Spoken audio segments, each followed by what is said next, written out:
Allez, c'est parti. 94. Alors, 94. 294. 294. Pour les Français. Alors, comme vous le savez, avant de commencer les Pirkei Avot, on se doit de commencer par la phrase de... Oh, Shavuot, on ne va pas parler un peu de Shavuot aujourd'hui? vers la fin. Un peu, Vers la fin, ouais. ouais. On va donc commencer par la phrase de Kol Israël. Kol Israël yesh lahem chelek l'olam haba. Tout le peuple d'Israël a une part dans le monde futur, et on espère que cette part soit assez grande pour tout le monde. En tout cas, étant donné que le bon Dieu, il est gentil, il va nous donner un maximum. Et comment c'est possible? Chez Neymar, Vamer, Kulam, Sadikim, car le peuple d'Israël, nous sommes tous des justes. Tous, tout le monde. Léolam, Yershoaretz, et donc on va hériter de la terre, ils sont le rameau de la plantation, l'œuvre de mes mains, dont je me glorifie. Donc maintenant, à nous de faire que Dieu puisse dire sur nous qu'il se glorifie, qu'il nous a créés par nos actions. Alors dans les 5 premiers prakim, dans les 5 premiers chapitres de Pirkei Avot, il faut savoir que ce sont véritablement les maximes des pères. Le 6e Pérek n'est pas véritablement une partie des Pirkei Avot.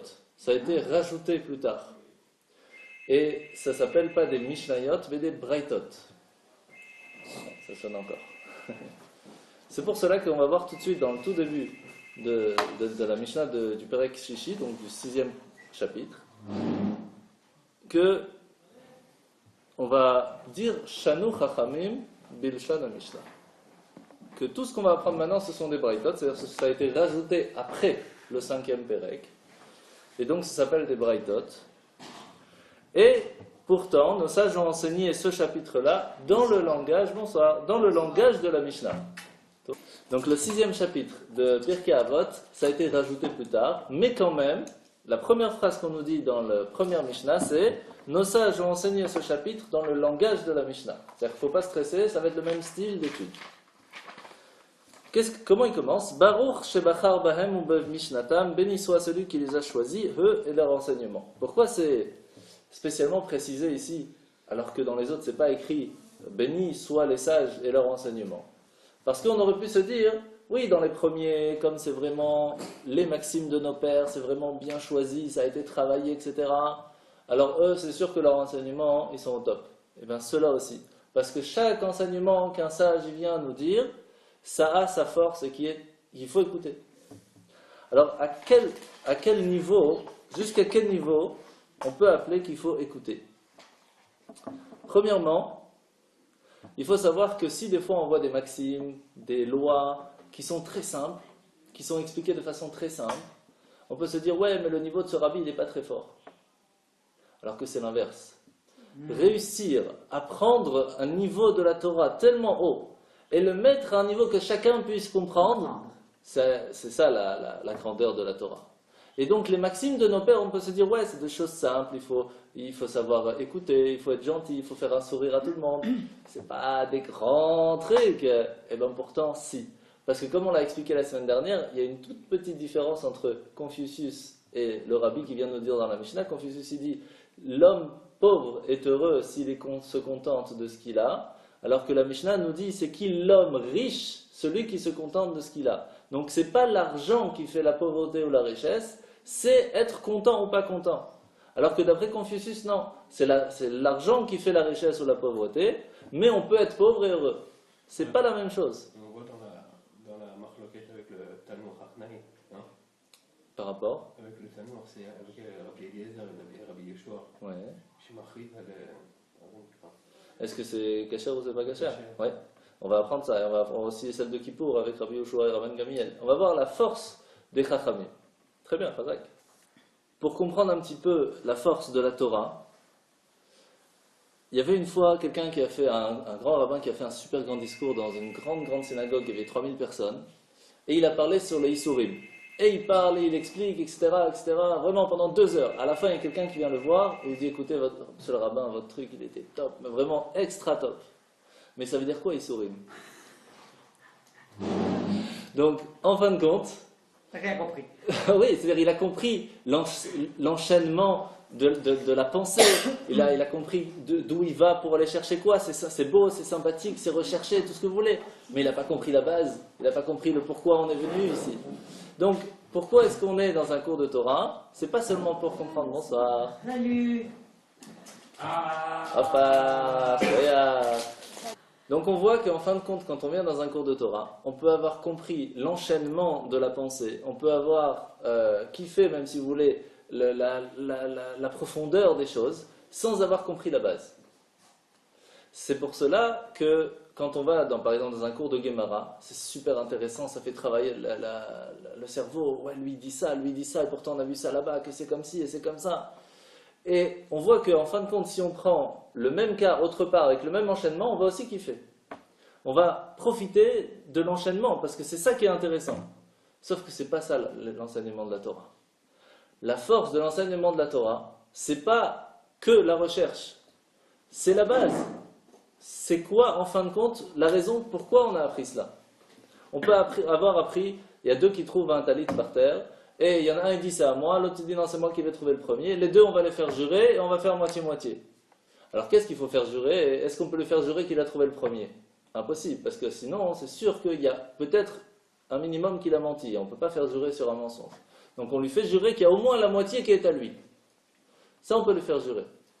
Alors, comment est-ce qu'ils apprennent la Torah en haut, dans le ciel?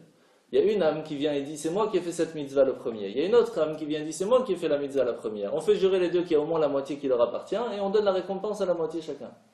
Donc on voit qu'en fin de compte, c'est quoi le plus important dans cette Gemara? C'est l'enchaînement, c'est la pensée, ou c'est le talit, ou c'est la mitzvah? C'est rien de tout ça en fin de compte. Le but c'est pour nous apprendre, savoir, partager. Donc il ne faut pas regarder que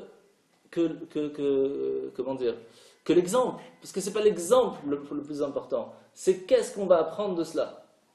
La même chose dans tous les cours de Torah. On peut apprendre une histoire comme ci ou comme ça. En fin de compte, ce n'est pas l'histoire qui est importante, c'est la morale qui est de l'histoire qui est importante. Quand on a compris ça, quand on va dans un cours de Torah et qu'on apprend, on va voir tout de suite déjà la première chose, quand j'ai fini mon cours, à quoi ça m'a servi? Quand je rentre ce soir à la maison, est-ce que je vais changer? Est-ce que j'ai pris quelque chose sur moi de mieux? C'est ça en fin de compte le but. Alors c'est pour cela qu'on va apprendre qu'il y a plusieurs niveaux d'étude de la Torah. Et le best, c'est ce qu'on va apprendre tout de suite, c'est l'imud Torah lishma. Apprendre la Torah pour Dieu. Ça vous allez voir, c'est très très très difficile. Vraiment à un niveau vraiment très très difficile. On va commencer. Qu'est-ce qu'il nous dit Rabbi Meir? Rabbi Meir nous dit Kol haosek batorah lishma zoche ledvarim arbe.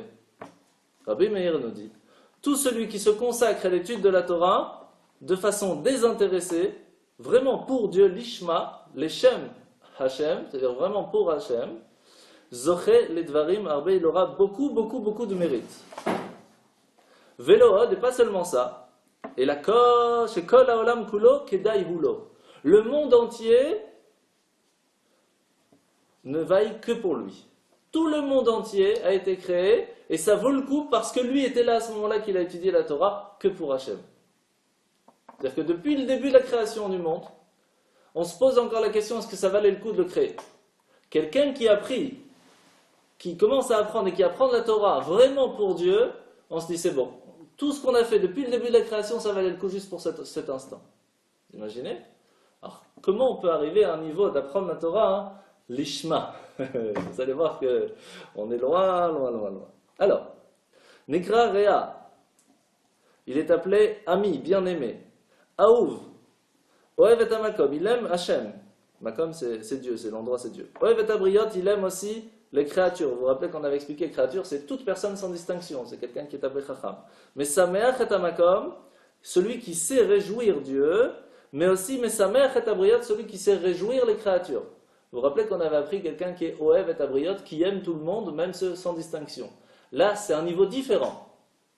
C'est celui qui est Mesameach et Abriot, celui qui sait réjouir tout le monde sans distinction. Alors, exemple, quelqu'un qui aime tout le monde, il va l'accueillir avec un sourire, il va lui dire bonjour, il va l'aider s'il y a un besoin. Réjouir, ça veut dire que on sait qu'il a besoin de quelque chose, ou c'est quelqu'un qui, je sais pas, c'est la bar mitzvah de son fils par exemple, et on sait qu'il n'a pas énormément, il va lui faire un cadeau tellement grand que ça va le réjouir. Ou alors, il sait que, je sais pas moi, qu'est-ce qu'il Par va sa faire? bonté, il réjouit Par les sa autres. bonté, il va faire réjouir tout le monde sans distinction. Donc c'est pas seulement il aime et il va l'accueillir, il va lui dire bonjour, mais il va se donner de soi-même pour que lui soit heureux. Alors la plus grande façon de rendre heureux quelqu'un, c'est quand on est heureux pour lui. C'est rare, c'est pas évident. Même entre hommes et femmes, c'est pas toujours facile. Donc réussir à être heureux pour l'autre, quand l'autre est heureux sans être jaloux, sans rien, c'est vraiment un niveau très haut. Donc là, c'est vraiment réussir à être heureux aussi pour les autres, sans distinction. Sans aucune distinction, c'est pas évident. Mais Sameach et Amakom, Sameach et Abria. Ummebal Shalto Anava Veira. Qu'est-ce qu'il y a? Sans aucune arrière-pensée. Aussi, bah oui. Sans intérêt. Sans intérêt. Ah, c'est. Ouais. Non. Ouais, bon, toi, C'est une dame. Hein. Les dames, ils sont déjà à un autre niveau de toute façon. Hein. t'es vraiment pur, tu comprends. Toujours des... Baruch Hashem. Alors, Malbashto Anava Veira. Elle revêt d'humilité et de crainte. Ou Marcharto Liot Tzadik. Et ça va l'aider à être un tzadik, un chassid, un yachar, un neeman, marachakto menachet. Il s'éloigne plus facilement de la faute. Mais karvato lidesrout, c'est plus facile pour lui d'arriver à un mérite. Nenim, nimeno et tzav et toshia. Tous ces conseils sont vraiment acceptés, faciles à on aime écouter ses conseils et sa sagesse. Bina ou gvura, sa compréhension, la puissance, chez Neymar, etc., etc. Donc vous voyez un petit peu toute la force qu'il y a à l'intérieur. Alors qu'est-ce qui va mériter en fin de compte cette personne? Quand on tourne la page, on voit Umegalin lo Torah. On va lui dévoiler les plus grands secrets de la Torah. Venase kemayan amid gaber. On va faire comme si c'est une source jaillissante. Il y a tout le temps des mots de conseil, de Torah, de sagesse qui sortent facilement. Une question qui vient tout de suite, il y a la réponse qui vient. Il y a pas, c'est extraordinaire. Kenaanar sheno posek, comme un courant qui ne s'interrompt jamais. Veovet sanoa, et il va devenir plus réservé. Ve'erech ruach, plus longanim. Mochel albono, il va pardonner les affronts qu'on peut lui faire très facilement. Megadalto meromamto alkol amaasim, et la Torah va le faire grandir, va l'élever au-dessus de toute chose. Ça, c'est ce qu'on mérite quand on apprend la Torah l'ishma. Ça vaut le coup d'essayer. Non, on va essayer de comprendre ce que ça veut dire apprendre la Torah l'ishma. Ah ouais. Un Benoni peut y arriver. Oui, tout le monde peut y arriver. On va apprendre encore une fois que quand on dit l'ishma, quand on dit on fait une mitzvah, chaque mitzvah peut être fait d'une façon différente et avoir la même récompense, chacun à son niveau. C'est normal, parce qu'on ne peut pas demander à quelqu'un qui ne connaît rien du tout de pouvoir faire exactement la même chose que celui qui connaît. Donc quand est-ce que la récompense chez quelqu'un peut arriver? Par rapport à l'effort et le cœur qu'il va mettre dans les choses. Donc là c'est la même chose. Quelqu'un qui va apprendre une ligne de Torah, mais il va se dire, écoute, j'ai vraiment pas le temps d'apprendre la Torah. Je vais même rien comprendre de ce qui est écrit dans la Torah. Je vais à peine le lire parce que je sais à peine le lire. Mais je vais simplement le faire aujourd'hui, maintenant, à cet instant. Pourquoi? Pour que Dieu soit content. Pas plus. Il n'a rien compris, il n'a rien lu, il n'a rien fait, il va le faire. C'est magnifique. C'est un cadeau pur.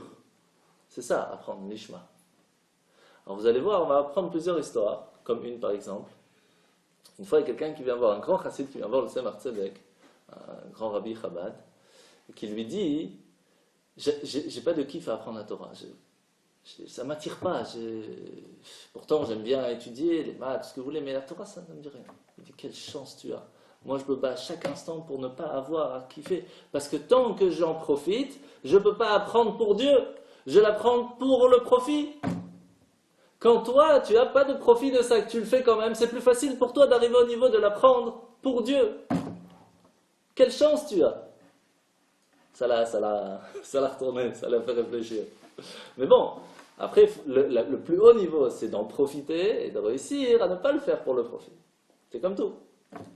Alors, on va voir qu'il y a beaucoup de niveaux. Alors, premièrement,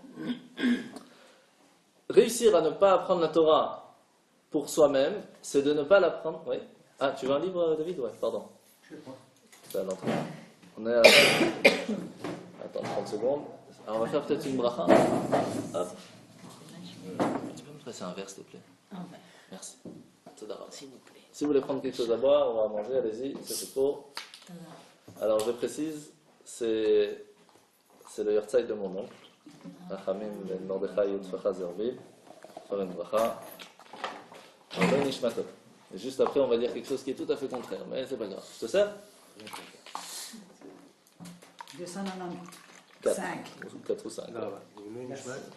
Rachamim ben Mordechai Zerbib.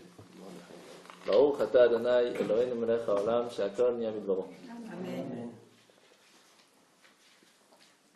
Chazak.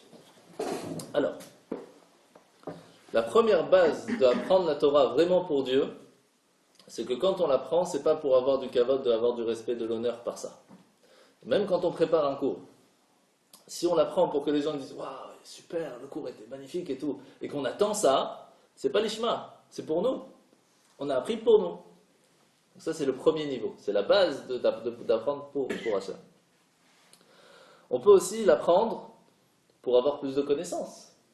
Parce que apprendre la Torah, ça ouvre l'esprit, ça ouvre donc pour avoir plus de facilité à comprendre les choses. C'est pas pour Hachem, c'est pour nous. Ou simplement parce qu'on connaît déjà des choses et on veut élargir notre sagesse. Même problème, c'est pour nous. Ou pour pouvoir aider quelqu'un. C'est pas pour Dieu, c'est pour lui. Ça peut être pour aider ses enfants pour les devoirs, ça peut être quelqu'un qui a une question et qu'on essaye de trouver la réponse pour lui. Donc, c'est pas du tout évident de faire vraiment pour Dieu. Et je vais vous dire même mieux ce qu'on fait entre guillemets un petit peu ce soir, c'est qu'on étudie aussi l'Elohim Nishmat mon oncle, pour l'élévation de mon oncle. C'est pas pour Dieu, c'est pour l'élévation de son âme. Donc c'est pas 100% l'Ishma. À quel moment c'est mamash l'Ishma à 100%? Quand il n'y a aucune chose qui vient embêter à côté, c'est pour Dieu. Et quand c'est mamash, quand c'est vraiment pour Dieu à 100%, ça s'appelle Torah l'Ishma. Vous comprenez? Alors on va essayer de faire l'Ishma. Ça sera attaché. C'est comme... comment expliquer? Je sais pas comment expliquer. Qui arrive qu'à partir de l'annulation de la personne. Ah, mais tu sais pas Oui. Qu'est-ce que tu essaies d'expliquer? On va t'aider. Ouais. Pour expliquer que...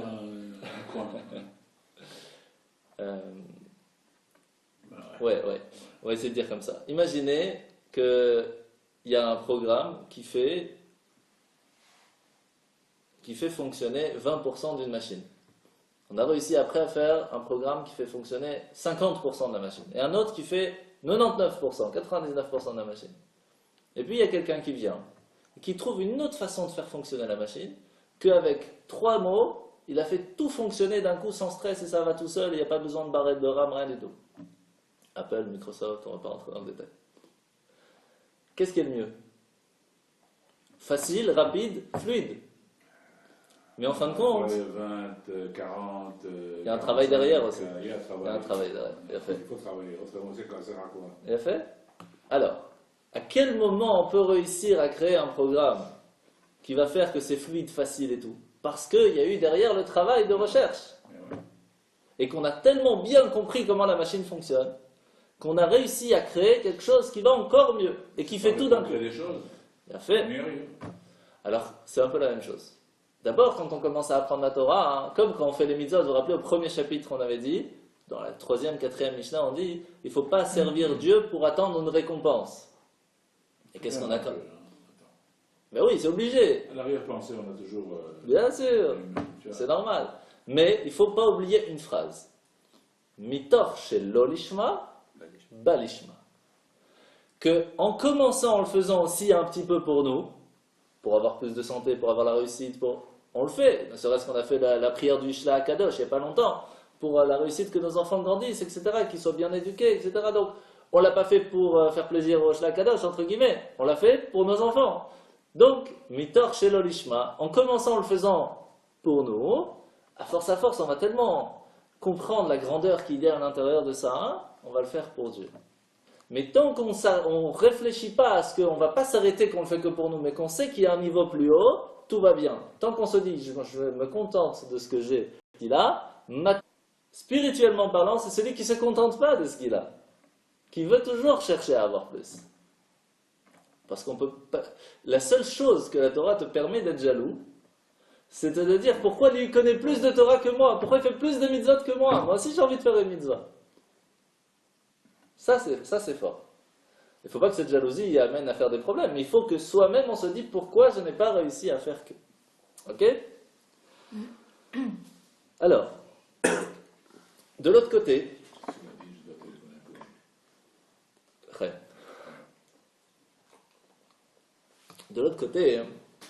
si j'apprends la Torah que en cachette pour que personne ne puisse me faire de l'orgueil, ça va pas. C'est pas bon. Il y avait une fois, comme je vous ai raconté la semaine dernière, il y avait un chassid qui est venu voir le rabbi, qui lui a dit: Rabbi, je fais tous les jours des cours de Tanya. C'était quelqu'un d'extra, vraiment. Il faisait des cours, mais c'est un plaisir, c'est vraiment quelque chose. Il a dit: mais ça fait quelques semaines, je sens un peu d'orgueil, il faudrait que j'arrête. Je lui ai dit: c'est ton problème, l'orgueil, c'est pas le problème des gens, toi tu continues. C'est à toi de travailler, c'est pas le problème des gens, eux ils doivent écouter le cours. Comprenez? Donc c'est à lui, à nous, de nous travailler pour que ça se fasse, pour que tout se passe bien.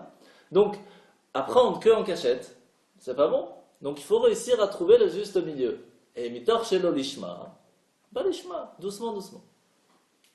De l'autre côté, la même chose, si quelqu'un il va dans la rue et il ferme les yeux, il va se ramasser le poteau. C'est la même chose. Celui qui apprend la Torah et qui est en cachette, paf, le poteau aussi.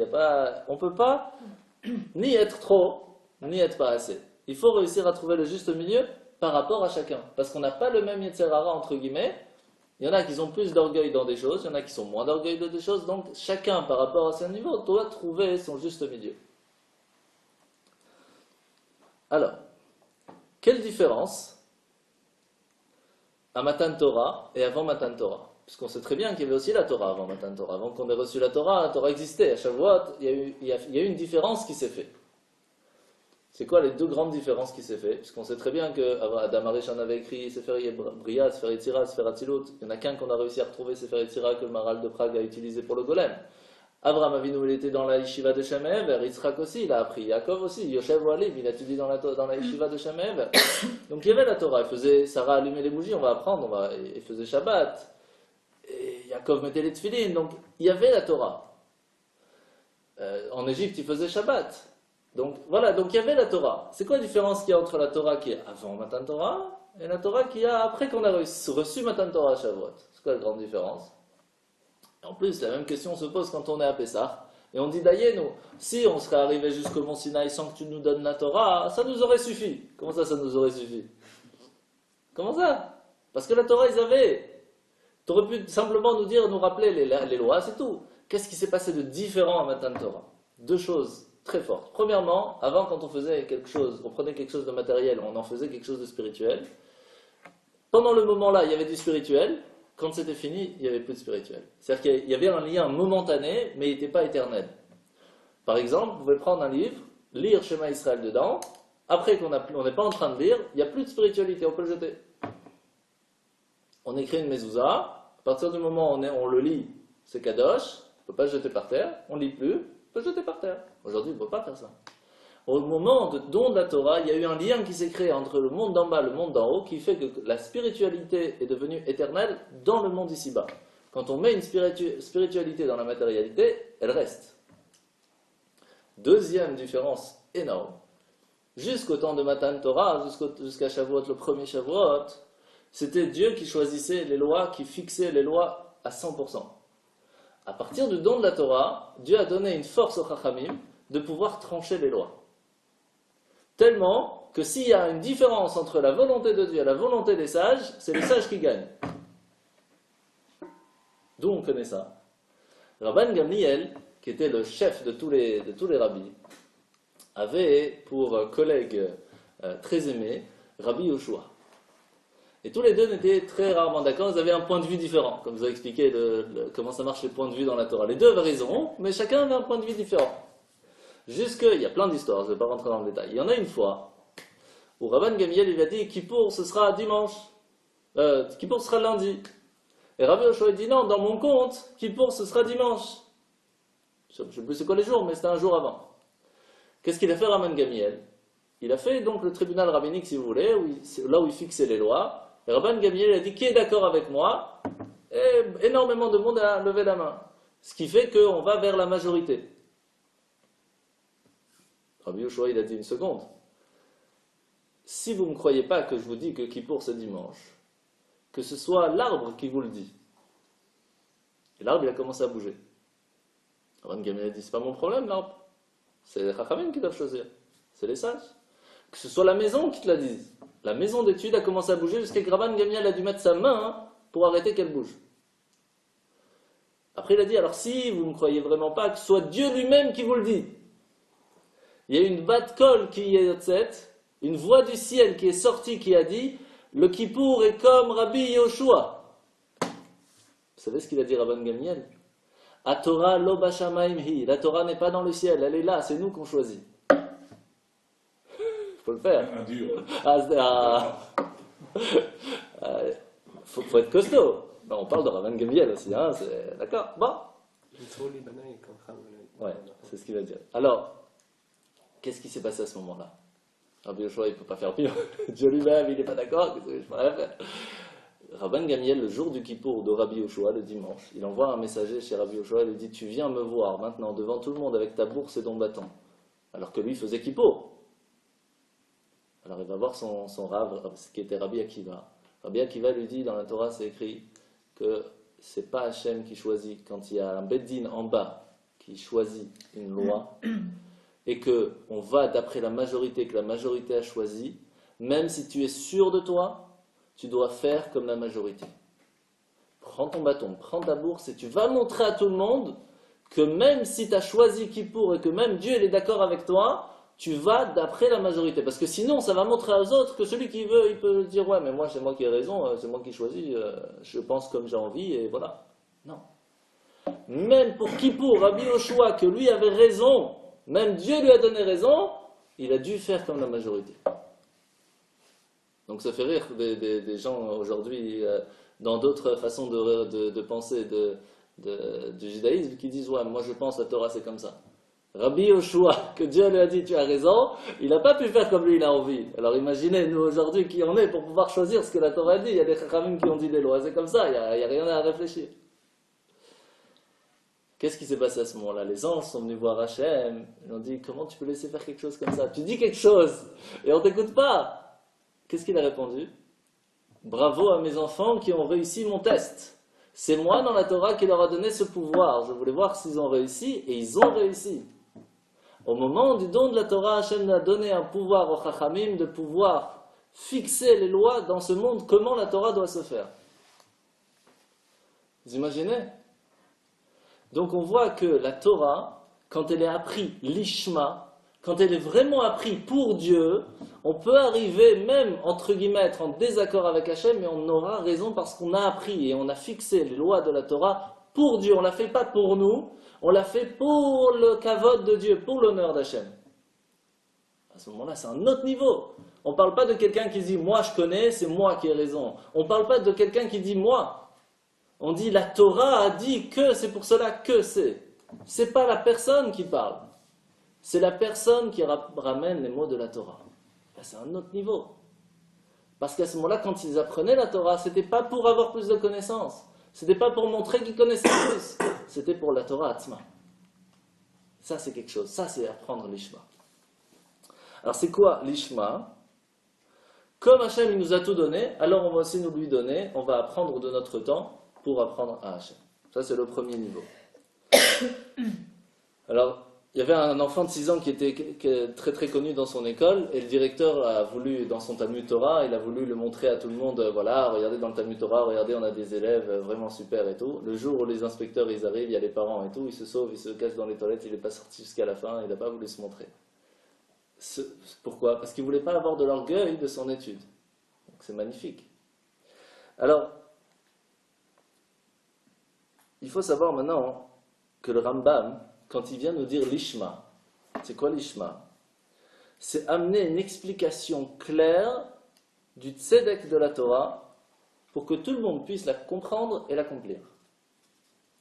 Quand on essaye d'aller trop autour du pot et qu'on ne dit pas les choses, voilà, en fin de compte, après tout ce qu'on a appris, c'est comme ça que la Torah nous dit et c'est comme ça qu'il faut l'accomplir, c'est pas assez l'Ishma. Parce que sinon, ça veut dire que tout ce qu'on veut que la personne va se rappeler du cours, c'est de tout l'enchaînement et de la grande sagesse du prof.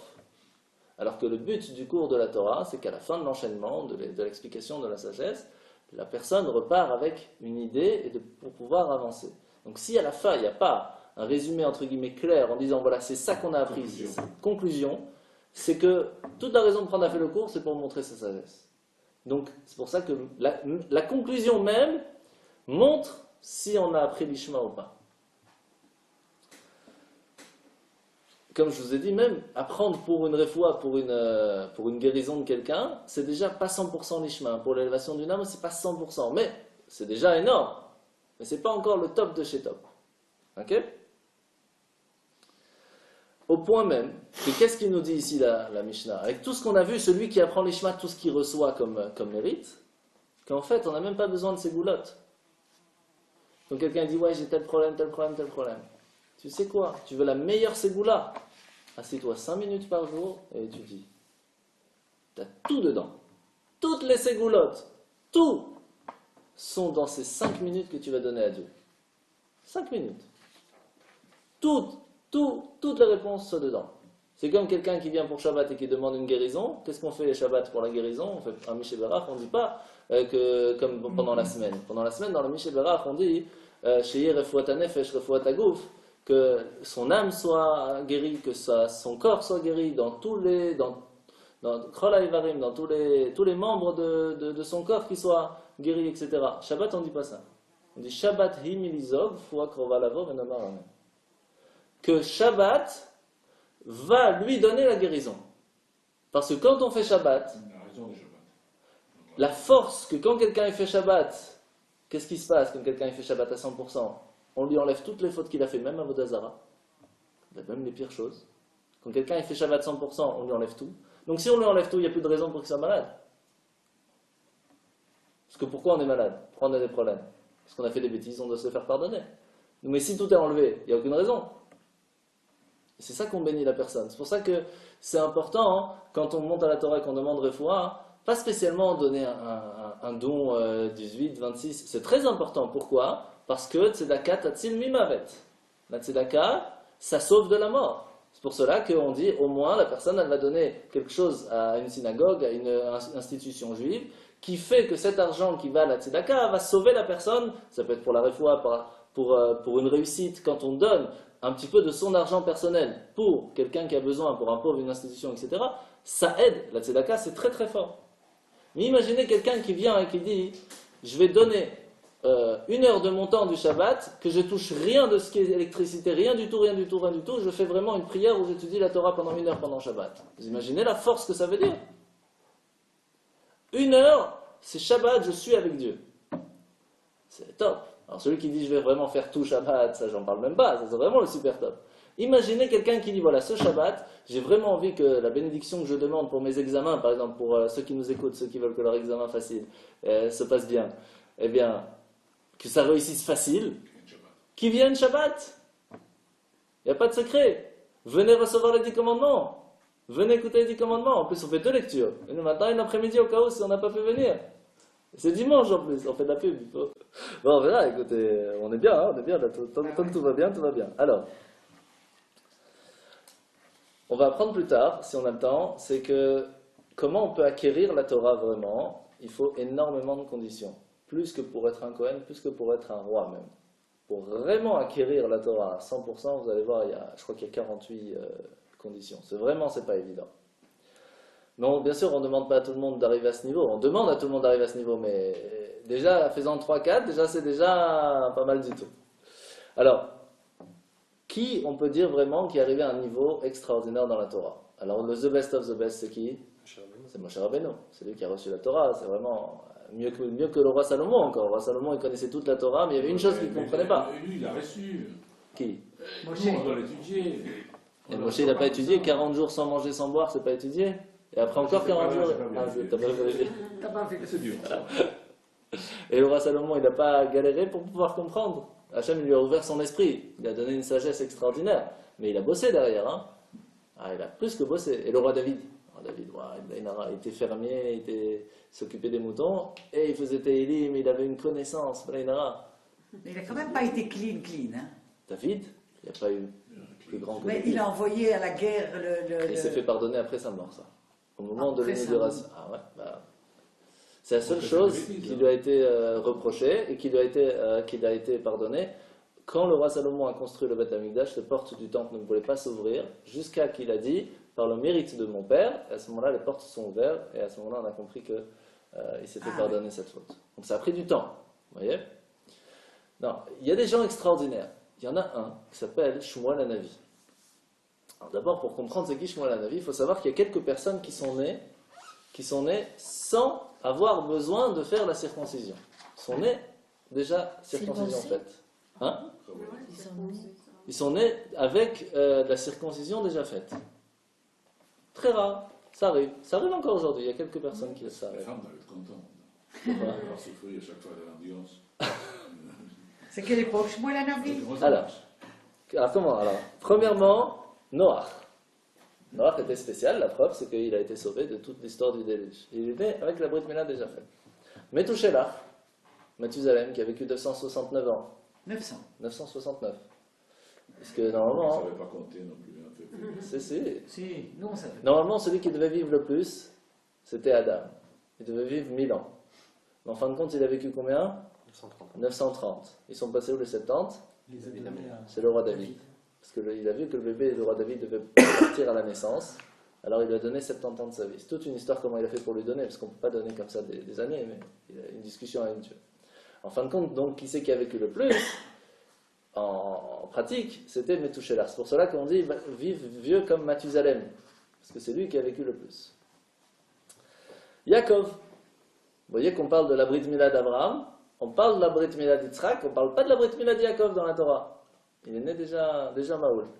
Moshe. Pas de Brit.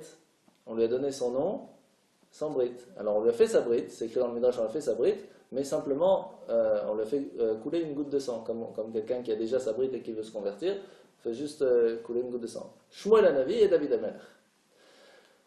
Shmuel Hanavi, c'était quelqu'un d'extraordinaire. Par quel mérite c'est devenu quelqu'un qui a eu une vraie névoie? Vous savez que la prophétie s'acquiert par un grand mérite, par l'étude de la Torah. Quelqu'un qui arrive à un niveau de compréhension et de vie de la Torah tellement grand qu'il arrive à un niveau de prophétie, c'est extraordinaire.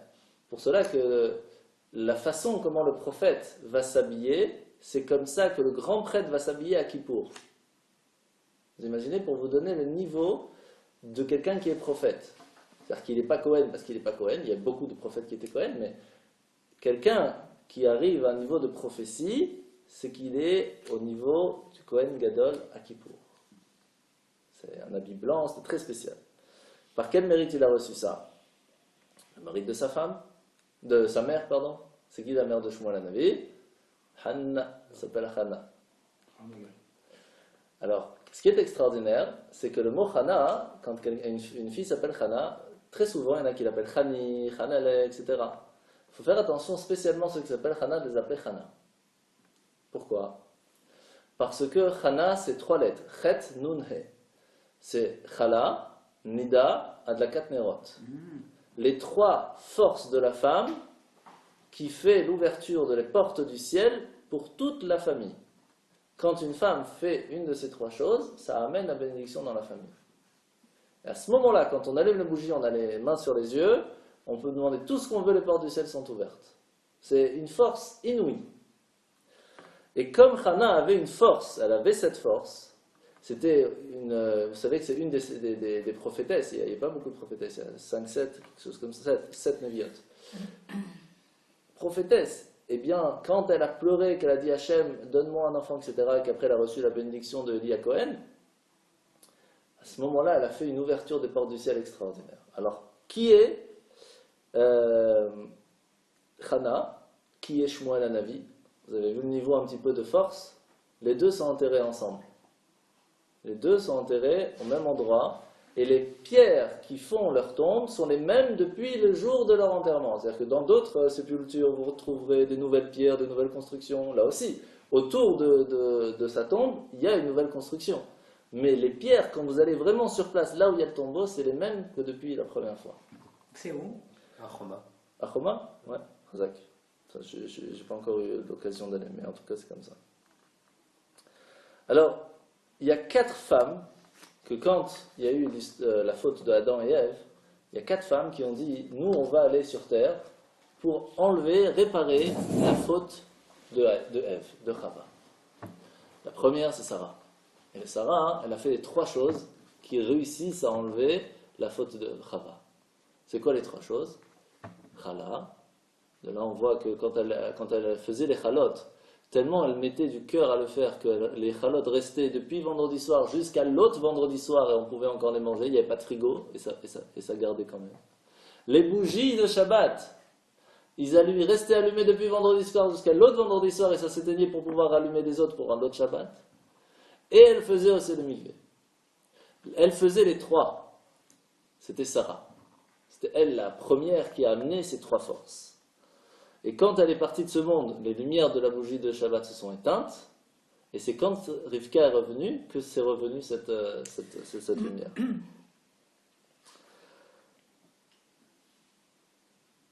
Et vous savez qu'elle avait quel âge, Chana, quand elle a eu Shmuel Hanavi? 130 ans. Et Moshe Rabbeinu, sa mère, Yocheved, elle avait quel âge quand elle a eu Moshe? 130 ans. C'est pas tout le monde qui arrive à un niveau comme ça.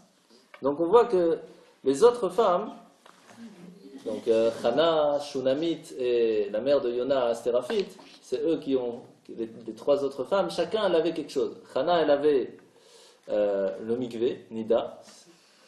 Shunamit, la maman de Chabakouk, elle allumait les bougies, on le voit dans l'Aftara quand on la lit. Et la mère de Yona, vous savez, Yona qu'on lit à Mincha, à Kippour, l'histoire de la baleine, tout ça, hein, c'est qui s'appelait Astéraphit, elle faisait la chala. Et chacune de ces femmes ont eu le mérite de réparer une grande partie à nous, les femmes d'aujourd'hui qui vont faire ces 3 mitzvot, c'est comme ça qu'ils réparent les derniers petits détails qui manquent, et quand tout est fini, Mashiach il arrive. Donc les hommes doivent faire le travail pour réparer la faute de l'homme, les femmes font le travail pour réparer les fautes de la femme, et quand les deux sont faits, Shalom à l'Israël. C'est tout simple. Alors, quelle est la force et la différence qu'il y a avec Shmuel? Shmuel, c'est quelqu'un qui faisait comme son père. Le père de Shmuel, donc le mari de Hana, s'appelait Elkana. Vous savez qu'est-ce qu'il avait d'extraordinaire, Elkana? C'était un vrai Chabad. Ça existait déjà. Pourquoi? Il faisait Miftaïm Pashut. Il allait, toujours avant les fêtes, il faisait le tour des villages, et il disait à tout le monde, celui qui veut venir à la synagogue avec moi, la synagogue c'était quoi avant? C'était l'Arche Sainte. On allait là-bas pour les fêtes, le petit Beth Amikdash, le Mishkan. Tout celui qui veut et qui n'a pas ni de quoi manger, ni comment dormir, ni comment se débrouiller, suivez-moi, je m'occupe de vous. Et c'est comme ça qu'il a tiré un maximum de monde à venir pour les fêtes à Shalosh Regalim, pour venir faire la tefila à côté des Kohanim et de l'Arche Sainte. Eh bien, Shmuel a appris de son père. Et il faisait la même chose, sauf qu'il apprenait la Torah. Il allait partout. Il a vraiment vagabondé énormément et il faisait des cours de Torah partout. C'est ce mérite qui a fait qu'il a réussi, par cette étude de la Torah, l'Ishma, à amener toutes ces bénédictions jusqu'à encore nous aujourd'hui. Alors, premièrement, qu'est-ce qu'on mérite quand on étudie l'Ishma? Les Dvarim Arbe. Beaucoup de choses. Mais Dvarim, c'est aussi le même mot que Diburim. Que toutes nos paroles, qui sont en fait la vitalité de l'homme, soient toujours des paroles de sagesse. C'est pour ça que juste après, on disait les Dvarim Arbe, mais chez Edaber, qu'il y a toujours des paroles de sagesse. Autant que la Torah, c'est quelque chose qui est Ensof, qui est éternel, qui est sans limite, la bénédiction qu'on va recevoir de ça sera sans limite. Parce que quand on fait une mitzvah qui est limitée à nos actions, eh bien la récompense est donc limitée par rapport à l'action qu'on a faite.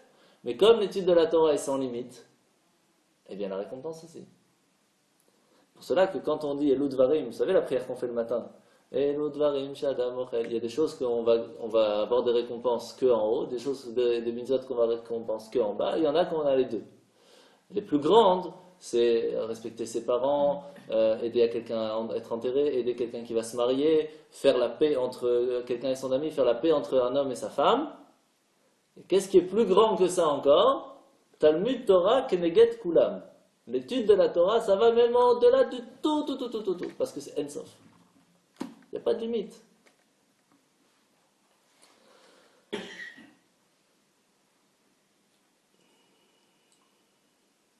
Et donc pour finir, c'est quoi vraiment l'Ishma? Donc encore une fois, ce que je vais dire maintenant, c'est pour vraiment arriver à un niveau, voilà, pour tout retourner l'histoire. L'Ishma, le vrai de vrai, on a posé la question une fois Tzemach Tzedek, qui a raconté que l'Admorazaken, donc celui qui a écrit le Tanya, donc vraiment la base de Chabad, il lui a dit comme ça, pour pouvoir apprendre Nishma, il faut que tu apprennes, d'abord, fasses une préparation. C'est quoi la préparation? Connaître tout Babli, Yerushalmi, apprendre toutes les Gmarot, toute la Torah. Quand tu as appris tout, le Sifri, Rambam et tout, quand tu as appris tout, et que tu le connais de la même façon que le Rambam le connaissait, je connais Balbar, à ce moment-là, tu pourras apprendre à apprendre Nishma. Aucune chance. Non, pourquoi? De notre... Ça, ce sont les 20%, 30%. Il a fait, bravo. C'est ça le lien. Quand on va arriver là-haut, Hachem ne va pas dire pourquoi tu n'as pas appris l'Ishma comme le Rambam. On n'est pas le Rambam. Alvaï. Mais il va nous dire pourquoi on n'a pas appris l'Ishma comme à notre niveau. Ce qu'on connaît, on ne va pas l'apprendre pour connaître, on va l'apprendre pour faire plaisir à Dieu. On va prendre 5 minutes de notre temps, on va dire je ne vais pas essayer d'apprendre pour connaître plus. C'est déjà énorme, c'est comme ça qu'on commence. Parce qu'on en profite, on est content de venir à un cours, on apprend, etc. On va dire ces 5 minutes de cours, c'est quoi? C'est pas pour comprendre. C'est pour comprendre, mais c'est pas pour profiter de l'étude. C'est pour Dieu. Je suis venu pour Dieu. Et c'est ce que notre prof nous disait toujours à la fin du cours, et je le comprends peut-être un petit peu maintenant, et c'est comme ça. Il disait toujours, les 3-4 dernières minutes du cours, c'est les plus importantes. Pourquoi? Parce que tout le début du cours, on est dedans, on apprend, on comprend, on note. Après, on commence à fatiguer, on note déjà moins, mais on écoute. Après, on est obligé d'écouter parce que sinon, on ne va pas avoir une bonne note. Les 3 dernières minutes, on n'est plus là, on est dans un autre monde. Si on prend de notre force et on dit, voilà, ces dernières minutes-là, c'est pas pour moi, c'est pas pour le contrôle, c'est pas pour rien. C'est pour faire plaisir à Dieu que je vais écouter. Ça, c'est le plus belle. C'est pas évident, hein. Franchement, moi je n'y ai pas réussi quand j'étais jeune. Et je suis toujours un petit peu jeune, heureusement, mais on est... L'élévation de soi. Voilà, c'est réussir à aller au-delà. Alors, Mishnah numéro 2. On a fait presque 1 heure pour la première Mishnah, ouais. On va aller un petit peu plus vite. Alors, Mishnah numéro 2, Amar Rabbi Yoshua ben Levi. Vous connaissez Rabbi Yoshua ben Levi, ouais? Non. Vous n'avez pas son portable? Rabbi Yoshua ben Levi, pour vous donner un petit peu sa force extraordinaire, Rabbi Yoshua ben Levi, il faut comprendre c'est qui. Quand l'ange de la mort il est venu pour lui dire écoute c'est ton heure, il a dit tu crois que tu peux me prendre mon âme comme ça, tu rigoles. D'abord tu me montres où tu m'amènes, après on discute. Alors il dit ouais mais ok, viens je te montre ce Gan Eden. Il dit ouais je te fais pas confiance, par derrière tu vas prendre ton épée, tu vas m'enlever mon âme. Il dit tiens prends mon épée, tu me la rends après, pas de problème. Ils vont jusqu'à Gan Eden, bien sûr l'ange de la mort ne peut pas rentrer dedans. Donc il lui dit, regarde au-dessus du mur, il l'amène au-dessus du mur, et qu'est-ce qu'il fait Rabbi Yoshua ben Levi? Il saute, il se retrouve vivant dans le Gan Eden avec l'épée. Pendant plus d'1 an, les gens ne pouvaient plus mourir, parce que l'ange de la mort ne pouvait pas aller chercher. Jusqu'à que Hachem il vienne et qu'il dise, Rabbi Yoshua, il y a des gens qui souffrent, il faut qu'ils partent, rends-lui l'épée. Vous imaginez ce qu'est Rabbi Yoshua ben Levi? C'est pas de la rigolade. Qu'est-ce qu'il nous dit Rabbi Yoshua ben Levi? Bechol yom vayom, chaque jour, bat kol yotzet me'ar chorev ou machezet v'omeret, il y a une voix qui sort du Har Chorev. C'est quoi le mont Chorev? Ça vous dit quelque chose le mont Chorev? Har Sinaï, c'est le mont Sinaï. Et qui nous dit, qu'est-ce qu'elle nous dit? Alors là, ça va peut-être pas vous faire plaisir, mais c'est comme ça. Oy lahem la briotte, pardon, me'el bona shel Torah, chez kol mi she'eno osek baTorah nikra nazuf. Quiconque ne se consacre pas à l'étude de la Torah est appelé blâmé, car il est dit en anneau d'or au groin, telle une femme belle mais insensée. D'accord? Je ne rentre pas plus dans le détail. Alors, pour rappeler qu'on a appris qu'il y a plusieurs façons comment on pourrait apprendre la Torah. D'accord? La Torah l'ishma, Torah pas l'ishma, il y a étudier, il y a lire, il y a plein de niveaux. Quand on ne connaît pas quelqu'un qui simplement y lire, pour lui c'est apprendre la Torah. Mais ici, il ne parle pas d'étudier. Regardez le mot, il dit Kol mi she'eno osek. Se consacrer à la Torah. C'est quoi la différence? C'est comme quand quelqu'un il est dans le travail. Il y a plusieurs façons de travailler. Et on le voit quand quelqu'un il travaille. On peut très bien faire son travail comme il faut. Secrétaire, on appelle, on envoie des mails, on l'a fait. Ou quelqu'un qui va rester encore un petit peu plus à la fin, et qui va donner de son temps en plus, et qui va pas seulement appeler, mais il va foncer, il va aider, il va chercher, il va trouver des nouvelles solutions. On voit qu'il s'est consacré à son travail. La même chose dans la Torah. Il y a étudier parce qu'il faut étudier. Il y a étudier pour comprendre. Il y a étudier pour Dieu. Et il y a celui qui se consacre à l'étude de la Torah. Qui vit avec la Torah à chaque instant de sa vie.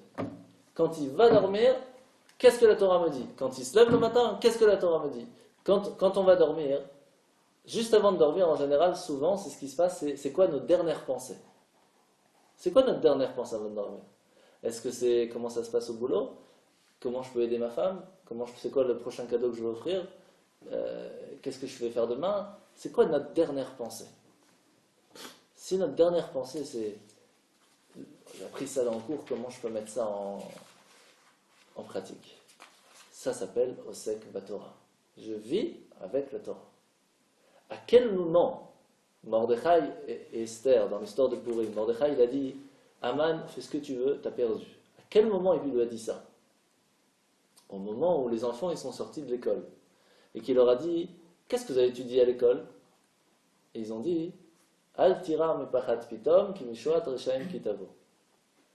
C'est pas qu'ils ont dit on a appris le français, on a appris les maths, on a appris le perse, on a appris l'anglais, on a appris la science, on a appris. Bien sûr, ils étudient plein de choses. Non.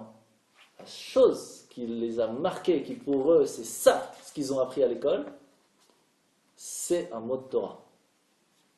Quand on sort de la journée, quand on te dit comment tu résumes ta journée, qu'est-ce qui t'a marqué dans la journée, qu'est-ce qui t'a fait vivre cette journée? Ah, heureusement que j'ai mis les tests ce matin, ça m'a aidé aujourd'hui. T'as tout répondu.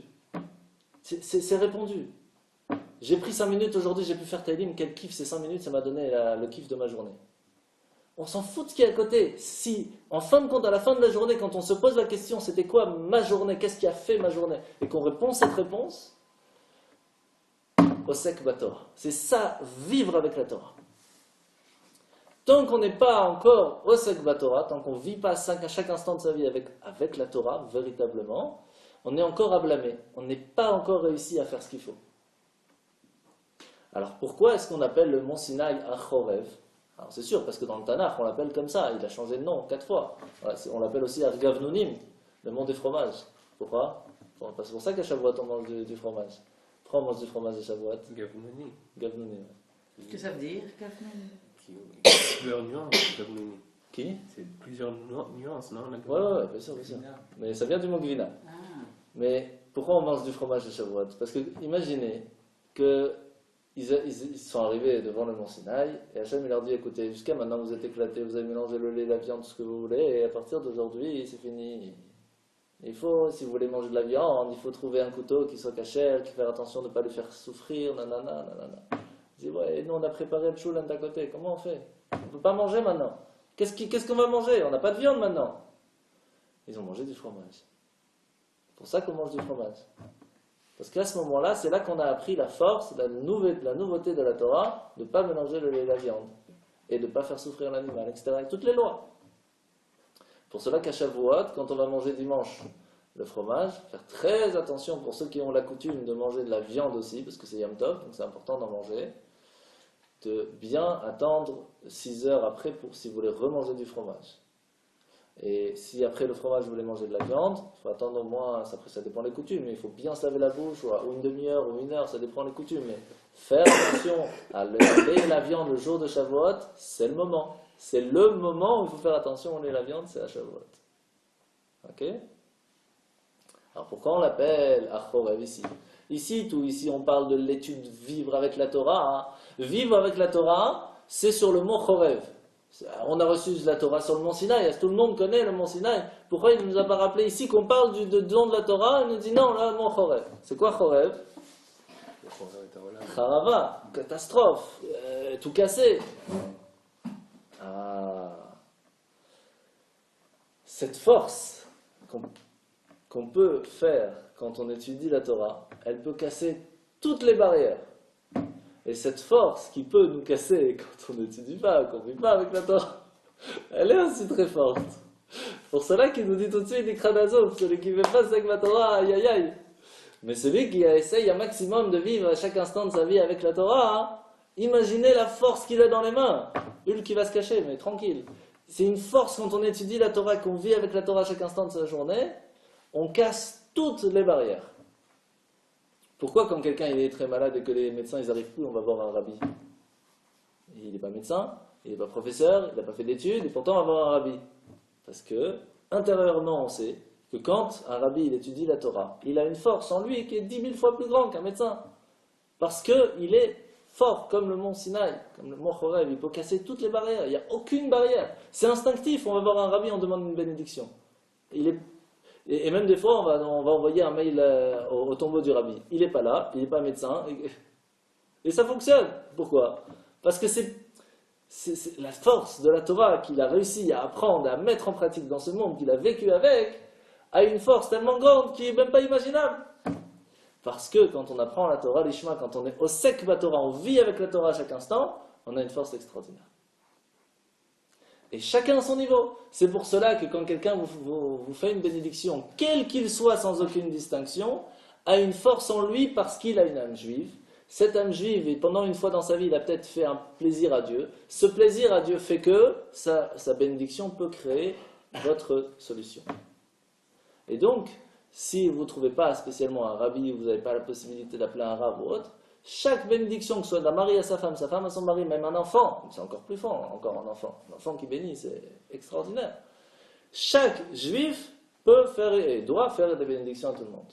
Et le Kohen, c'est encore autre chose. Le Kohen, on a déjà expliqué, comme il a la force de la paix, alors toutes les barrières sont cassées. Et quand est-ce qu'on est véritablement en paix? Quand on étudie la Torah. C'est un paix intérieur. D'accord? C'est extraordinaire. Le meilleur moment pour dormir, c'est en plein cours de Torah. C'est le kiff international. On met la tête comme ça, on laisse le prof parler. Wow, dans un autre monde, on va dans le Tzilut. C'est comme ça. Parce qu'on est dans un moment, c'est la Torah, il n'y a rien à faire. Après, bien sûr, il y a plusieurs niveaux, mais disons que, voilà. Donc, Osek Batorah, c'est vraiment réussir à vivre. Ok? Comment on peut véritablement réussir à acquérir et à vivre avec la Torah? Il faut absolument une chavruta. C'est quoi une chavruta? Un chaver avec qui étudier. Étudier seul, c'est déjà énorme. Mais étudier avec quelqu'un, c'est là que ça montre qu'on veut véritablement vivre avec la Torah. Ou aller dans un cours. Pourquoi? Parce que quand on étudie seul, la seule point de vue qu'on a, c'est le nôtre. Donc on pense avoir trouvé la vérité de notre point de vue. Sauf que la Torah, elle a plusieurs points de vue. Et rechercher la vérité qu'il y a dans la Torah, c'est réussir à être humble et écouter le point de vue de chacun, pour, après que j'ai vu tous les points de vue, trouver ce qu'il y a véritablement au milieu. Donc réussir à être modeste et se dire je ne vais pas apprendre seul, je vais apprendre avec quelqu'un pour savoir écouter, peut-être je me suis trompé, peut-être c'est juste, mais il y a encore un autre point de vue à vérifier. C'est seulement comme ça qu'on peut réussir à trouver la vérité. À quel moment ça s'appelle l'ishma? Quand je n'apprends pas pour moi, j'apprends pour la vérité d'Hachem. Quand est-ce que je peux véritablement montrer à Hachem que je n'apprends pas pour ma connaissance, mais pour la Torah, si je n'apprends pas seul? Parce qu'à ce moment-là, si j'apprends seul, c'est seulement mon point de vue. Le rabbi l'apprenait seul, non? Non, il apprenait aussi avec d'autres. Mais il y a un moment où on arrive à apprendre les chemins seul. C'est Alvaï qu'on arrive à ça. Mais on peut, c'est pas impossible. On peut le faire chacun à son niveau de toute façon. On peut apprendre seul. Il vaut mieux apprendre seul que de ne pas apprendre de toute façon. Mais comment on peut véritablement retrouver la vérité? C'est quand on étudie avec quelqu'un. Et je vais vous dire, on apprend plus de ses élèves que de ses professeurs. Parce que quand on sait écouter les questions, les remarques, etc., c'est comme ça qu'on apprend plus, parce qu'on se dit, c'est vrai, j'ai pas vu ce point de vue, j'ai pas pensé à cette question. Et ne serait-ce que quand on apprend pour apprendre aux autres, eh bien on étudie beaucoup mieux. Quand est-ce que la Torah nous dit c'est le mieux, la meilleure façon d'étudier? Quand on étudie pour accomplir. Parce qu'à ce moment-là, Dieu nous aide à apprendre, à comprendre, à apprendre aux autres et à accomplir. Donc il y a plusieurs façons pour qu'on va étudier. Étudier pour soi-même, étudier pour apprendre aux autres, qui est déjà beaucoup plus grand, étudier pour accomplir. Et le the best du the best, c'est étudier pour eux. Mais déjà apprendre chacun à son niveau, c'est déjà très très fort. Et à la fin on dit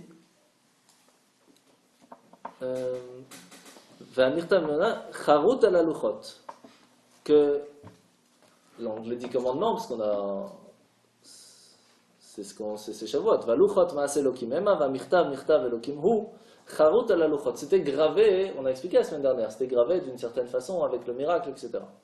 Qu'est-ce qu'il nous dit ici, comme on dit juste après l'Ektoret le Shabbat matin? Al tikre charut et la cherut. C'est pas seulement que c'était gravé, c'était libre. Alors quand on regarde de façon littérale, c'est parce que le Samer était libre, il tombait pas. On a expliqué la semaine dernière. Mais ici, qu'est-ce qu'il nous dit? Personne ne peut être véritablement libre si on ne se consacre pas un petit peu à l'étude de la Torah. Libre. C'est quoi le libre? Qui c'est qui est libre? Aujourd'hui, il n'y a personne qui est libre. On est esclave de son travail, esclave de sa famille, entre guillemets, esclave de l'argent, esclave du monde, esclave de la politique, esclave de la banque, esclave de la mutuelle, esclave des syndicats, esclave de la grève. Tout. On n'est pas libre aujourd'hui. Quand est-ce qu'on est libre? Quand on est mort. Non, même pas. Même pas. Tu te rends pas compte, c'est plus tard. C'est ça. Mieux de faire. C'est encore pire. Quand est-ce qu'on est libre? On annule sa volonté. Hein? On annule sa volonté. Ouais. Alors ça, c'est ce qu'on a appris la semaine dernière. Il a fait. En Égypte, vous savez que une des difficultés de l'esclavage, c'est que Pharaon donnait le travail des hommes aux femmes, le travail des femmes aux hommes. Alors, c'est quoi le travail des hommes aux femmes? En général, il y a plus de facilité pour un homme de faire des choses de travail manuel, et il y a plus de facilité de femmes de faire plusieurs choses en même temps. Après, il y a plein de détails, c'est pas pour ça que l'homme ne doit pas faire la vaisselle, bien sûr qu'il doit faire, c'est pas la question. Mais il y a des choses qui sont plus simples. Vous dites à une femme, par exemple, voilà, les courses sont là, il faut les ranger, elle va vous le faire de façon facile et magnifique. Dites ça à un homme, il va vous le faire d'une façon tout à fait différente. Ça ne veut pas dire qu'il ne va pas le faire. Il y a un barreau. Ça ne veut pas dire qu'il ne va pas faire. Il va le faire. Ce ne sera pas la même chose. Et de toute façon, la femme va passer derrière pour tout ranger après. C'est pas vrai? On sent l'expérience, hein? Ouais. Pour ma petite femme qui regarde, voilà. Donc, à partir du moment où la nature de la personne, ça devient de faire quelque chose, alors c'est plus facile. Quand la nature de la personne, c'est de vivre avec la Torah, eh bien on se sent libre. Parce que tout ce qu'il y a autour, on n'est pas touché. Regardez aujourd'hui des gens qui vont acheter des pantalons, ils vont payer plus cher quand il y a des trous. Moins il y a de tissu, plus c'est cher. Alors qu'il y a une halakha qui dit que si on trouve quelqu'un... Pardon? C'est pour l'aération, ouais. Surtout maintenant il fait chaud et tout. La halakha nous dit, si on trouve quelqu'un qui a un pantalon troué, il faut aller lui acheter un autre, on doit aller avec lui. Aujourd'hui, ils vont payer plus cher, c'est une folie. Pourquoi? Esclave de la mode. À quel moment quelqu'un va se dire, mais c'est pas logique? Parce qu'on a compris qu'il y a des choses plus importantes dans la vie. Et que ça, c'est un détail qui ne veut pas dire grand-chose. Qu'est-ce qui fait ça? L'expérience de la vie. Eh bien, l'expérience de l'étude de la Torah nous amène à une expérience de la vie tellement grande que tout ce qu'il y a dans le monde ne nous touche plus. Et on est véritablement libre. À quel niveau? Au point de pouvoir dire Shabbat, mon téléphone il est éteint. Ah, mais je ne peux pas sans Facebook, comment je fais? Alors, il y a deux façons de voir à ce moment-là. Il y en a qui vont vous dire, moi, Kippour, la personne elle fume 3 paquets par jour, Kippour, je n'ai pas le besoin même de fumer. Pourquoi? Parce que dans sa tête, ce qu'il connaît de Kippour, c'est que la question ne se pose pas. Quand quelqu'un il étudie la Torah et qu'il vit avec la Torah, Shabbat, il n'y a pas Facebook, c'est pas qu'il y a et qu'on doit éteindre. Il n'y a pas, c'est pas. La question ne se pose pas. Et il n'y a pas la mode, il n'y a pas les jeans, il n'y a pas... La question ne se pose pas. Il n'y a pas d'esclavage à ce qu'il y a dans le monde. Il n'y a pas l'esclavage de ça. Donc on est libre. Donc l'expérience de la vie peut s'apprendre par l'étude et la consécration qu'on peut donner dans l'étude de la Torah. Et à ce moment-là, il y a beaucoup moins de problèmes. On est libre de choisir ce qu'on veut faire véritablement. C'est pas évident, hein? Mais si on veut réussir à arriver à un tel niveau, c'est par l'étude de la Torah. Ok? On continue un petit peu ou on s'arrête? On fait encore une Mishnah? Il faut écouter la majorité. Fait. Alors la majorité, levez la main ceux qui... Encore un. Encore un? On continue. Mais Mordechai, Ouais.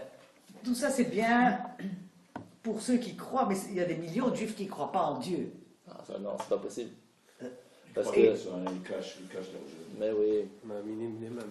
Alors, Nous, on a Mon cher Rabbeinu, beaucoup de... Mon cher Rabbeinu, quand il a vu le buisson ardent, et Hachem, il a dit à Moshe, va dire à mes enfants qu'ils vont sortir d'Égypte. Il a dit, mais tu rigoles, 210 ans, ils sont déjà là-bas, je vais arriver là-bas, ils vont mourir au nez.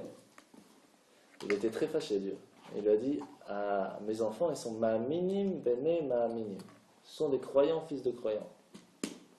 Peut-être qu'ils ne vont pas te croire au premier abord, mais à l'intérieur d'eux, il y a une force qui croit.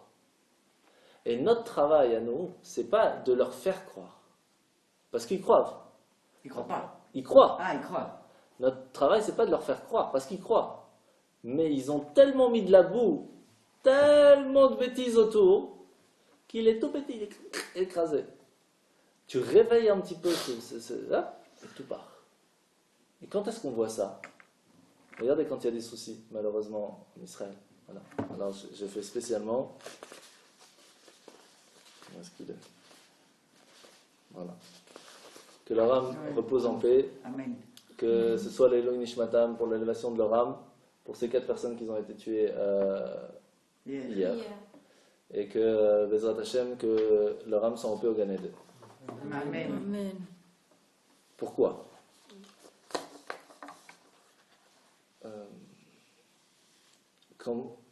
Quand il y a un problème, tout le monde se rejoint.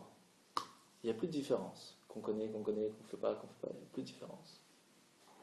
Quand il y avait la guerre, il y a toujours la guerre en Israël, mais disons, quand il y avait vraiment les katyushot qui tombaient, il y avait combien de fois dans des bunkers qu'il y avait plusieurs sortes de personnes qui se réunissaient là-bas? On doit se cacher, il n'y a pas de différence, tout le monde est à la même chose. Combien d'histoires qu'on raconte, il y a une bombe qui tombe à côté et qui explose, et tout le monde sans distinction qui dit Shema Israël Hashem Elokeinu Hashem Echad. Sans distinction, du plus religieux au moins religieux. Et c'est même celui qui est contre, il va dire quand même Shema. Et on le voit tous les ans. À Kippour, qu'est-ce qui se passe, Pitom? Tout le monde devient religieux, on va tous à la synagogue. Tout le monde. Makara. Makara. Apachad. Mais il ne croit pas. Mais il ne croit pas. C'est ce que tu m'as dit, il ne croit Ils ne pas. croient pas. Pourquoi bien Kippour alors? Si tu ne crois pas, viens pas. De quoi tu stresses si tu ne crois pas? Il y a quelque chose, rien à faire. Il n'y a rien à faire. Il y a une force divine qui est en chacun.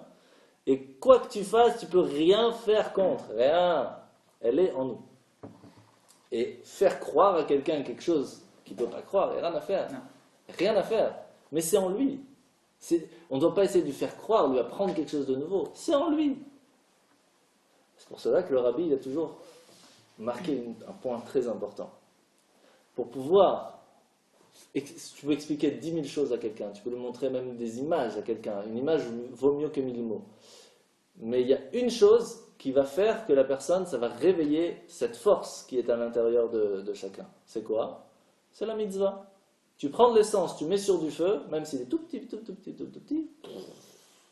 Mitzvah, c'est de l'essence. Tu fais faire une mitzvah à quelqu'un, tu lui mets les tefs une fois, tu as cramé déjà une grosse partie qui était autour, qui embêtait. Fais une deuxième, hop, encore une fois. Une troisième, tu vas voir. Et léat, et zéro, mais souda. Tu n'as pas besoin de rien lui faire croire. Tu lui mets une fois les tefs, tu lui fais une fois, tu lui fais allumer les bougies, tu lui fais une fois un Shabbat qui vient passer Shabbat avec toi. Une fois. Et déjà, c'est quelqu'un de nouveau. Une seule fois. C'est pas compliqué. Il n'y a pas un juif qui ne croit pas. C'est pas possible. C'est pas possible. Il n'y a pas. Mais c'est très caché. Et très souvent, c'est la personne qui se cache. Vous savez très bien que dans toutes les bêtises qu'on fait, chacun à son niveau, on se cache derrière des excuses. Même les pires bêtises qu'il y a eu il n'y a pas longtemps, je ne vais pas rentrer dans le détail. On se cache derrière des excuses. Mais on sait très bien à l'intérieur de nous qu'il y a un problème. On sait très bien. Mais on se cache. Et des fois, et c'est là le pire, c'est quand on se ment à soi-même. Là, c'est beaucoup plus difficile. Parce que tant qu'on sait qu'on fait une bêtise, tout va bien. Mais je vous dis vraiment le mot « tout va bien ». Parce qu'on n'est que des humains. Donc tant qu'on sait qu'on n'est pas sur le bon chemin, on sait qu'on peut repartir sur le bon chemin. À la seconde où on pense que le bon chemin, c'est le mauvais chemin, alors là c'est plus difficile. Parce que là, il faut d'abord comprendre le problème. Et là, franchement, c'est un autre travail. Comment on fait dans ces cas-là? Quand quelqu'un il est en forêt, qu'il est perdu, qu'il fait noir, eh bien, on met une petite lumière sur la route. Et là, il se dit, ah, regarde, là-bas, c'est peut-être la route. Et il avance. Et au bout d'un moment, il va retrouver. Ça, c'est les mitzvot. Fais une mitzvah, et il va suivre, tout seul. Et croire qu'on peut lui expliquer alors qu'on est en forêt, il dit, qu'est-ce que tu me racontes? Je suis en forêt, j'ai fait tout noir, qu'est-ce que tu me racontes maintenant? Ça n'a rien de parler. Faire une mitzvah. Une. Hop, j'ai vu une lumière. Une deuxième. Et une autre là-bas. Et c'est comme ça qu'on arrive. Il n'y a pas de secret. Alright? On n'a pas fait une autre en fin de compte, mais... Alors très rapidement, dans la troisième, on apprend quelque chose de très important, que à partir du moment où on apprend quelque chose de quelqu'un, il faut lui donner du respect. Même le roi David. Ouais, qui que ce soit. On a appris quelque chose de quelqu'un, on lui doit le respect. Même le roi David, roi d'Israël, qui connaissait vraiment la Torah de façon extraordinaire. Il a appris deux choses de Achitophel.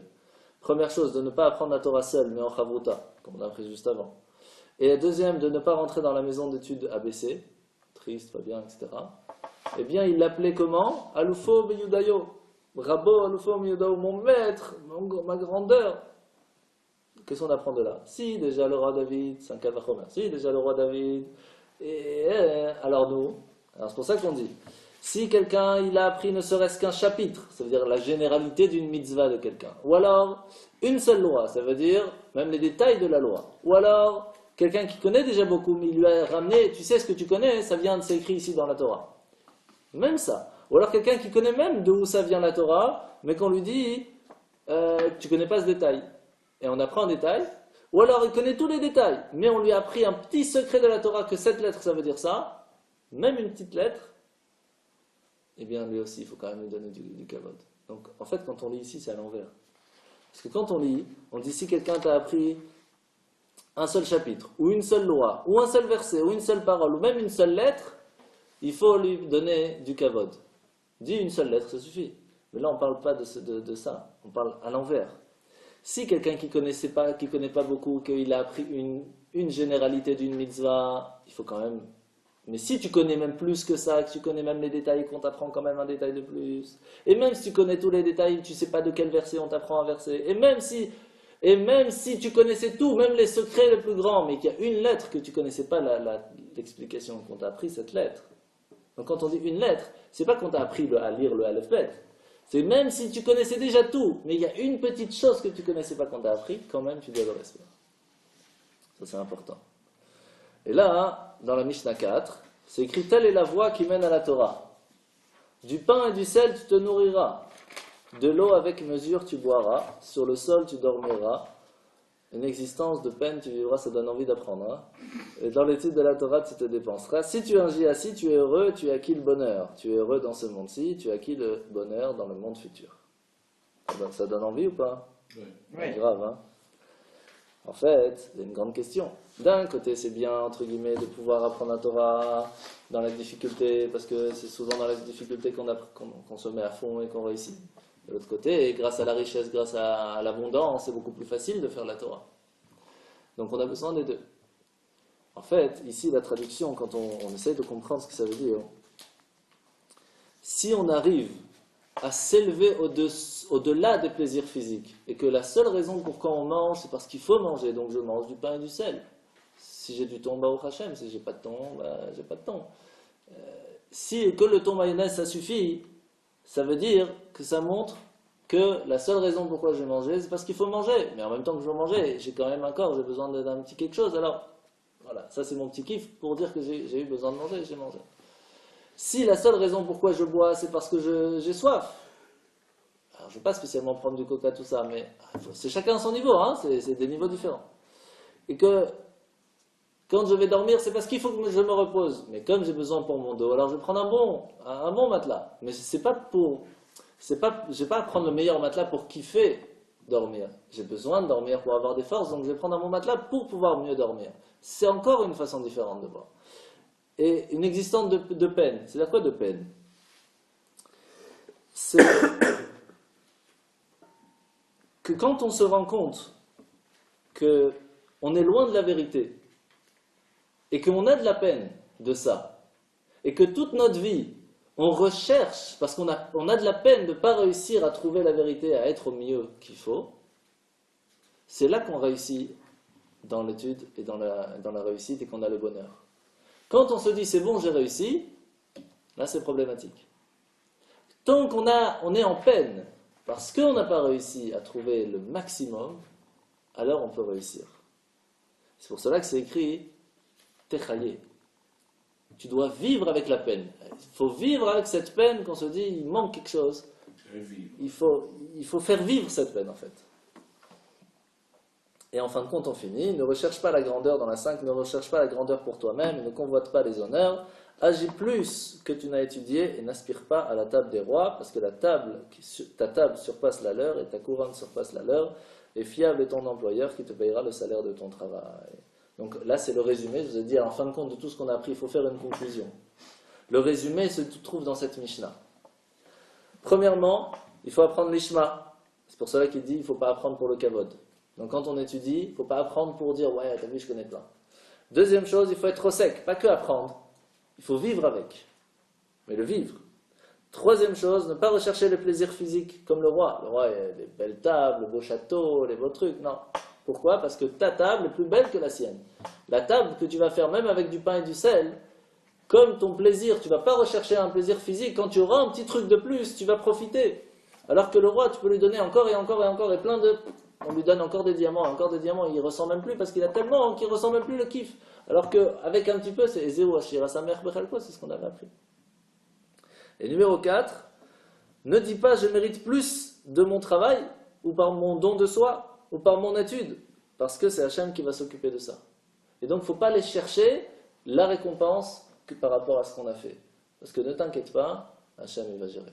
Donc en fin de compte, pour résumer, tout ce qu'on a appris ici, c'est pour nous apprendre une chose. Tous les conseils qu'on a appris dans les semaines précédentes, ils sont là pour nous apprendre comment on peut être meilleur. Retrouver le véritable bonheur, ça veut dire chercher à être content déjà de ce qu'on a. Réussir à ce que quand on va étudier, et quand on dit étudier, ici c'est spécialement la Torah, mais même en règle générale, quand on va essayer d'apprendre des nouvelles choses, pas que pour soi-même, mais pour pouvoir aider les autres, pour Hachem, et à chacun à son niveau. Donc quand je vais apprendre des études, par exemple, même pour les examens maintenant pour les enfants, si on leur dit, tu sais, tu es en train d'apprendre pour toi, pour ton avenir, il y a des enfants qui comprennent ça et donc ils vont mieux étudier. Un enfant qui arrive à se dire, maintenant j'apprends pas pour moi, j'apprends parce que je veux pouvoir après plus tard faire prof et apprendre ça aux autres, il va apprendre encore de façon différente. Et donc, réussir à arriver à ce niveau, c'est déjà un autre niveau. Donc bien sûr, un enfant, il ne faut pas rêver, avant 20, 21 et même des fois plus, on n'arrive pas à ce niveau. Mais nous, on peut essayer en tout cas. Quand on apprend de nouvelles choses, surtout quand on a des petits-enfants, on ne réfléchit plus de la même façon. On se dit, voilà, maintenant j'ai une nouvelle chose, j'ai appris quelque chose de nouveau, j'ai un nouveau livre, je vais l'acheter pour pouvoir aider à mes petits-enfants. Donc, on ne voit pas les choses de la même façon que quand on n'a que des enfants ou quand on n'est que seul. C'est déjà un autre niveau. Et encore autre chose, qu'il ne faut pas rechercher trop le plaisir physique. Parce que quand on recherche, on ne fait que rechercher, on ne le trouve jamais. Parce que le corps veut toujours plus. Et on ne trouvera jamais. Mais par contre, quand on sait se contenter de ce qu'on a, quand on a quelque chose de plus, c'est un kiff. Et des fois, ce n'est pas grand-chose. Et c'est à ce moment-là qu'on a compris toutes ces 3-4 choses qu'on a dit. Qu'on peut véritablement s'asseoir et étudier la Torah, vraiment les chemins. Et quand on a réussi à apprendre vraiment Dieu et qu'on vit avec Dieu, qu'on fait les mitzvot, qu'on fait un maximum, alors là, ne t'inquiète plus. Il n'y a plus à s'inquiéter. Parce que là, Hachem, il va gérer l'histoire. תודה רבה. Merci beaucoup.